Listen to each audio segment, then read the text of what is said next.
Shalom HCC Families, sesaat lagi Anda akan menyaksikan atau mendengarkan Saat Teduh edisi hari ini. Mari persiapkan hati dan pikiran saudara untuk bersungguh-sungguh mengambil waktu, berdoa, dan menyembah Tuhan bersama-sama. Kami berdoa lewat Saat Teduh ini, saudara dikuatkan dan saudara diubahkan lewat firman Tuhan yang luar biasa. Mari siapkan hati saudara dan selamat menyaksikan. Terlalu baik Engkau Tuhan di dalam hidup kami. Engkau yang menolong kami, Engkau yang memelihara hidup kami. Biarlah hidup kami Tuhan selalu mau memuji dan memuliakan nama-Mu.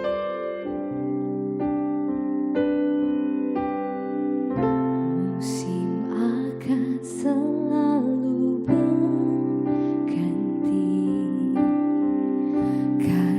Tuhan tetap abadi,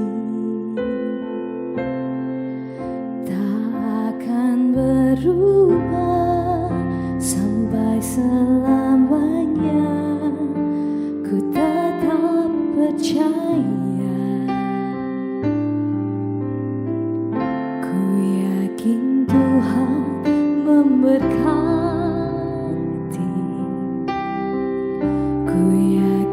Tuhan melindungi, burung di udara Tuhan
Shalom keluarga CC yang diberkati Tuhan, selamat pagi.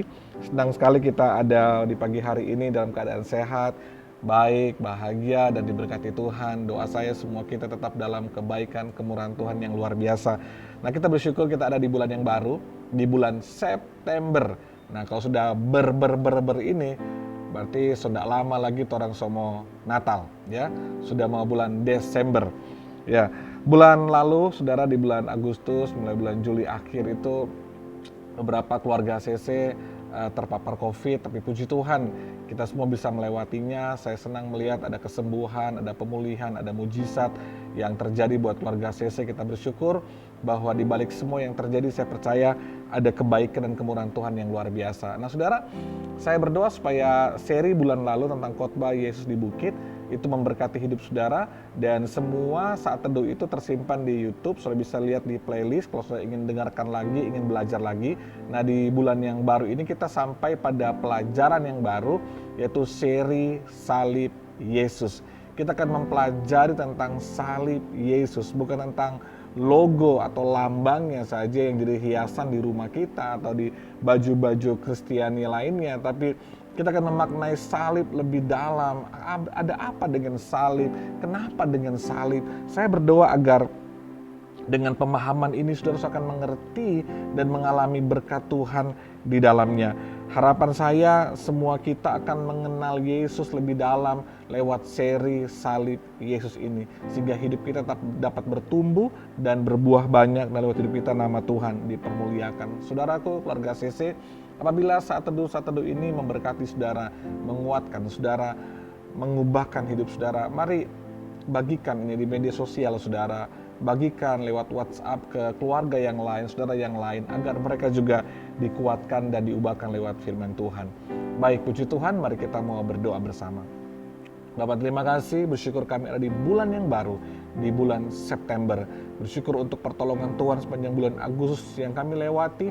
Ada beberapa di antara kami yang lewati pergumulan yang berat, tapi kami bersyukur sampai hari ini kami alami mujizat dari Tuhan. Berkati pelajaran kami di hari pertama ini, dan selama bulan ini Tuhan berkati, biar kami memahami salib Kristus, mengerti salib Kristus, dan mengalami kuasa di dalamnya. Urapi hamba-Mu, berkati kami semua, dalam nama Yesus, mari sama-sama katakan amin. Puji Tuhan. Saudaraku, dalam satu bulan ini kita akan membagi dalam beberapa seri. Nah, dalam 7 hari ke depan kita akan ada di seri pertama, yaitu 7 perkataan Yesus waktu dia ada di kayu salib. Ada 7 perkataannya, dan perkataan-perkataan itu bukan hanya perkataan biasa dan bukan hanya omong kosong belaka, tapi ada kuasa di dalamnya kalau kita mengerti dan memahaminya. Sebab itu saya ingin sepanjang minggu ini jemaat kita belajar sama-sama satu persatu dari 7 perkataan Yesus. Nah, alami kuasanya, alami berkatnya dalam 7 perkataan Yesus. Nah, hari yang pertama ini kita mulai dari Lukas 23 ayat yang ke-34. Dikatakan begini, "Ya Bapa, ampunilah mereka karena mereka tidak tahu apa yang mereka lakukan." Sambil Yesus di kayu salib, dia memandang kepada semua orang-orang Yahudi yang menyalibkan dia, yang sedang bersorak-sorak menghina dia, yang meludahi dan melempari dia dengan batu. Yesus berkata begini, "Ya Bapa, ampunilah mereka karena mereka tidak tahu apa yang mereka lakukan." Saudaraku, posisinya Yesus tidak berbuat salah. Yesus tidak sedang melakukan kejahatan. Tapi justru Yesus mau bilang kepada mereka supaya Bapa mengampuni mereka. Mari kita lihat ucapan yang pertama ini, saudara.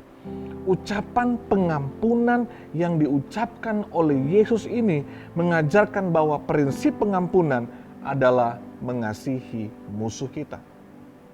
Tidak mudah, saudaraku. Prinsipnya adalah kita mengasihi musuh kita. Orang yang sebenarnya nggak layak dan tidak pantas untuk kita ampuni. Tapi pengampunan adalah berbicara mengenai kasih kita, atau kita mau mengasihi orang yang menjadi musuh kita. Kalau berbicara mengenai musuh, berarti orang yang berbuat jahat kepada kita, orang yang melukai kita. Nah, tidak hanya mengasihi, tapi kita mendoakan, mengharapkan dia bertobat. Jadi pengampunan itu satu paket. Di dalamnya kita mengasihi, nggak cukup hanya mengasihi, kita mendoakan dan mengharapkan bahwa dia mengalami pertobatan. Jadi pengampunan nggak hanya berhenti di level mengasihi, tapi kita mau mendoakan dan kita mau mengharapkan bahwa dia bertobat. Jadi ada kasih di dalamnya, ada doa di dalamnya, ada pertobatan di dalamnya, ada 3 paket menjadi satu dalam pengampunan. Pengampunan nggak sekedar ya sudah saya mengampuni dia, saya melupakan dia, saya mengasihi dia, enggak. Tapi di dalamnya kita juga harus mengasihi, mendoakan, dan berharap bahwa dia mengalami pertobatan. Karena pengampunan tidak berarti kita membiarkan dia terus tinggal di dalam dosanya terus. Kita harus berusaha membuat dia menyadari kesalahannya agar dia bertobat dan mengalami perubahan. Ucapan pengampunan yang diucapkan oleh Yesus ialah bukan hanya supaya orang-orang yang didoakan itu diampuni tanpa pertobatan, tetapi supaya mereka diampuni melalui pertobatan. Jadi sekali lagi, pengampunan selalu berakhir pada sebuah pertobatan, pada sebuah perubahan, saudaraku. Saudaraku, salib jangan hanya kita jadikan jadi sebagai sebuah hiasan di rumah kita atau sebagai gambar-gambar di baju-baju kita. Karena salib lebih daripada sekedar hiasan. Salib adalah pengampunan. Salib bukan hanya sebuah hiasan. Salib bukan hanya sebuah ornamen dan tanda kita sebagai orang Kristen. Tapi salib adalah sebuah pengampunan. Jadi kalau kita berkata bahwa kita percaya kepada salib, kita nggak mengampuni, sia-sia. Kita pakai kalung salib, ada gambar salib di rumah kita, kita punya patung salib begini mungkin di rumah kita. Tapi kita nggak punya pengampunan, sia-sia semua. Itu hanya jadi sebuah logo, lambang, simbol, tapi nggak berarti apapun. Karena salib sesungguhnya adalah nggak berbicara mengenai lambang ini saja, tapi mengenai hati kita yang mau mengampuni. Yesus datang ke dalam dunia untuk menyelamatkan manusia. Tapi faktanya yang kita lihat, yang kita baca tadi, justru orang yang dia mau selamatkan, orang-orang itulah yang justru menyalibkan dia. Bukankah tingkah laku ini atau tindakan ini seringkali kita sebut sebagai pengkhianatan? Saya mau tolong dia loh, tapi justru dia menghancurkan saya. Itu kan yang terjadi. Yesus datang mau menyelamatkan, tapi justru dia disalibkan. Kita sering sebut itu dalam bahasa kita sehari-hari, ini pengkhianatan. Wah, ini nggak tahu diri nih. Wah, saya dizolimi. Ini tidak adil. Bukankah itu kenyataan yang kita hadapi di hidup kita? Ini nggak adil, saya dizolimi, saya disalahkan. Ini pengkhianatan. Wah, nggak tahu diri mereka. Saya mau tolong, justru saya dilukai. Saya mau bantu, justru saya difitnah. Saudaraku, respon dari kebanyakan kita di saat kita mengalami situasi seperti ini, apa sih saudara? Kita sering kali terluka, kita sering kali kepahitan, kita menjadi benci, dendam, harus balas nih. Mata ganti mata, nyawa ganti nyawa. Muncul caci maki, kita hina, kita menjauhi mereka. Dia nggak layak untuk dikasihi. Oh, dia nggak layak. Sakit hati saya. Kita dendam, kita amarah, kita benci. Tapi salib punya respon yang berbeda. Kalau kita meletakkan salib di hati kita, di pikiran kita, di seluruh kehidupan kita, maka salib seharusnya rela mengampuni. Bukannya dendam, bukannya kepahitan, bukannya terluka, bukannya membalas, bukannya caci maki, bukannya menghina, bukannya menjauhi. Seharusnya kita mengampuni. Kalau kita nggak bisa mengampuni, respon kita masih sama dengan orang di luar sana. Salib hanya jadi sebuah hiasan dalam hidup kita. Salib hanya sebuah simbol di rumah kita. Tapi salib belum benar-benar hidup dalam hidup kita. Saudaraku, keluarga ACC, kita jangan hanya mau menerima pengampunan, tapi kita juga harus rela untuk mengampuni. Jangan hanya kita mau diampuni, tapi kita pun harus rela untuk mengampuni. Bukankah kita begitu egois dan tidak tahu diri justru kalau kita pernah diampuni, tapi kita nggak mau mengampuni? Saya tahu ini nggak mudah untuk mengampuni. Saya tahu mungkin saudara berkata dalam hati saudara, tapi terlalu sakit Pak. Aduh, luka banget saya dihianati seperti itu, saya dilukai, saya kan nggak salah, saya mau berbuat baik, saya tahu itu nggak mudah. Tapi mari kita berdoa agar kasih dan pengurapan dari Roh Kudus memampukan saya dan saudara untuk bisa mengampuni, bahkan mendoakan dia dan berharap dia mengalami sebuah pertobatan. Yang terakhir, kenapa sih kita harus mengampuni, saudaraku? Yang pertama, karena kita pernah diampuni. Karena sudah pernah menerima kemurahan, sudah pernah diselamatkan. Udah nggak tahu berapa banyak dosa dan kesalahan kita. Tapi Tuhan mau ampuni kita. Kita menerima anugerah. Kenapa kita juga nggak mau mengampuni orang lain? Saudara wajib harus mengampuni karena engkau sudah diampuni. Kita harus melepaskan pengampunan karena kita juga orang yang diampuni. Kita pernah jadi sampah, nggak berharga, kita hina. Kita layak dibuang, diinjak-injak karena semua kesalahan dan dosa kita. Tapi Bapa yang baik melalui anaknya Yesus Kristus yang disalibkan untuk kita, mengampuni kita. Kenapa kita nggak mau mengampuni? Mungkin saat ini akan muncul nama-nama dalam ingatan saudara. Muncul wajah-wajah orang yang buat saudara kembali, aduh luka banget, aduh sakit sekali. Tapi mari hari ini, ampuni mereka. Karena engkau pernah diampuni. Yang kedua, kenapa kita harus mengampuni? Karena pengampunan selalu membawa pembebasan. Pengampunan selalu membebaskan. Pengampunan membebaskan kita dari kepahitan. Pengampunan membebaskan kita dari luka hati. Pengampunan membebaskan kita dari rasa dendam. Pengampunan akan menolong kita, membebaskan kita dari tindakan-tindakan fatal yang akan menyakiti orang lain, akan membalas orang lain. Pengampunan juga akan membebaskan Tuhan untuk memberkati kita. Pengampunan akan membuat Tuhan, membebaskan Tuhan untuk menolong kita. Akan membuat Tuhan buka jalan yang baru bagi kita. Karena pengampunan selalu membuka pintu berkat bagi hidup kita. Tapi di saat kita tidak mau mengampuni, itu menutup pintu berkat bagi hidup kita. Kenapa kita harus mengampuni? Yang ketiga, karena pengampunan akan mengalahkan si jahat. Pengampunan akan mengalahkan iblis dan segala rancangannya. Jadi selama selalu menutup hatimu, mengeraskan hatimu untuk tidak mengampuni, selama itu engkau masih membuka peluang bagi iblis untuk bekerja, menggagalkan, menghancurkan hidup saudara. Tapi waktu engkau mengampuni, engkau sedang menutup pintu bagi iblis. Engkau sedang menghancurkan setiap rancangan jahatnya. Dan engkau mengalami kebebasan, kemerdekaan, dan keberkatan Tuhan yang luar biasa. Kenapa kita harus mengampuni? Yang pertama, karena kita pernah diampuni. Yang kedua, karena pengampunan itu membebaskan. Karena pengampunan juga itu akan mengalahkan iblis. Mari kita lakukan ini, saudara. Jangan hanya dengar, mari kita lakukan. Dan kita mengalami berkat kemerdekaan yang luar biasa. Saat ini menutup renungan saat teduh pagi hari ini. Kalau mungkin di antara saudara, tiba-tiba Roh Kudus mengingatkan saudara, jangan keraskan hatimu.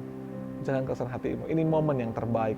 Perkataan Yesus yang pertama tentang pengampunan. Mari buka hati saudara. Saya tahu nggak mudah, sulit melupakan semua hal buruk, hal tidak baik yang pernah dia lakukan.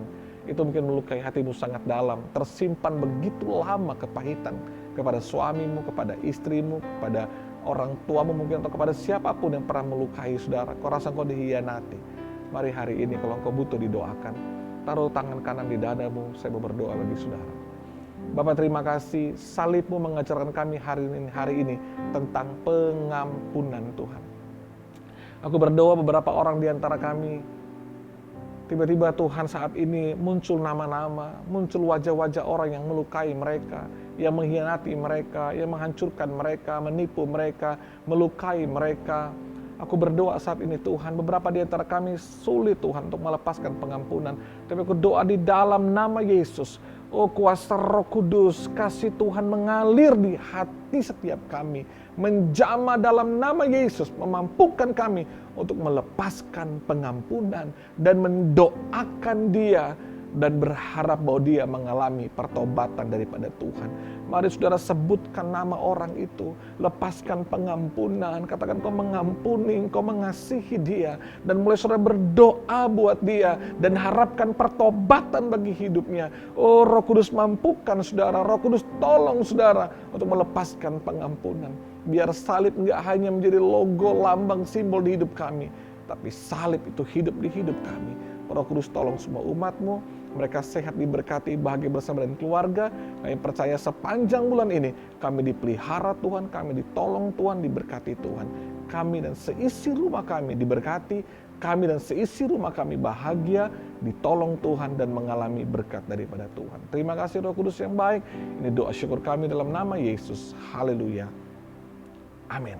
Saya akan melanjutkan seri yang kedua besok di 7 perkataan Yesus di kayu salib. Semoga ini menguatkan saudara. Sekali lagi, mari share link YouTube ini, bagikan kepada yang lain agar mereka juga diberkati Tuhan. Shalom, Tuhan berkati kita semua.